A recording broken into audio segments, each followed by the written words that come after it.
अस्सलामुअलैकुम दोस्तों, कैसे हो। मुझे उम्मीद है कि आप सभी सही होंगे। आज जो हम बात करने वाले हैं इंपॉर्टेंट जानकारी आ रही है निकल के। अगर आप कुवैत में रहते हैं, कुवैत की खबरों से हमेशा के लिए अपडेट रहना चाहते हैं, वीडियो को देखें। सबसे पहले हम बात कर लेते हैं, यहाँ पर बड़ी खबर आ रही है। बहुत सारे लोग सोच रहे हैं कि हम किसी भी तरीके से कुवैत से इलीगल थे और ब्लैक लिस्ट होके गए थे, फिंगर होके गए थे, तो उसके बाद में आ सकते हैं। इसके हवाले से बड़ी खबर है। लेकिन सबसे पहले हम बात कर लेते हैं, 4 लोगों को पकड़ा गया है जो कि किराए पर घर ले रखा था उन्होंने। उसके अंदर पूरे तरीके से जो था वो शराब का कारोबार कर रहे थे, शराब का धंधा कर रहे थे। बहुत सारी चीज़ें पकड़ी गई हैं और यहाँ पर पूरे तरीके से ये पूरा मकान जो था शराब के काम में ले रहे थे, फैक्ट्री नुमा पूरा बना रखा था।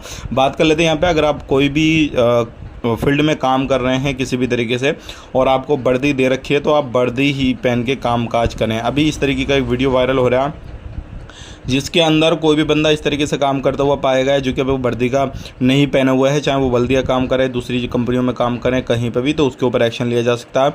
ऐसा ही वीडियो वायरल हो रहा है जो क्या कुछ सामान वगैरह जो रोडों पे रहता है साफ़ सफाई का, तो उसको डिफाइन किया जा रहा था, बांटा जा रहा था इधर उधर उनको बेचने के लिए। तो बताया जा रहा है कि ये लोग वर्दी पहने हुए नहीं हैं, तो इनको ऊपर एक्शन लिया जा सकता है। बात कर लेते हैं, यहाँ पे इंपॉर्टेंट खबर आ रही है निकल के। बहुत सारे लोगों के सवाल है कि हम कुवैत में रहते हैं, लेकिन अभी क्या है, कुवैत में जिनको फिंगर करके भेजा जाता है तो वो वापस आ सकते हैं, नहीं आ सकते हैं। बहुत सारे लोगों के सवाल हैं, तो मैं आपको बताना चाहूँगा, कुवैत के अंदर अगर आप रहते हैं, अगर फिंगर करके भेजा जा रहा है, तो पूरी ज़िंदगी में आप कभी भी कुवैत के अंदर नहीं आ पाएंगे।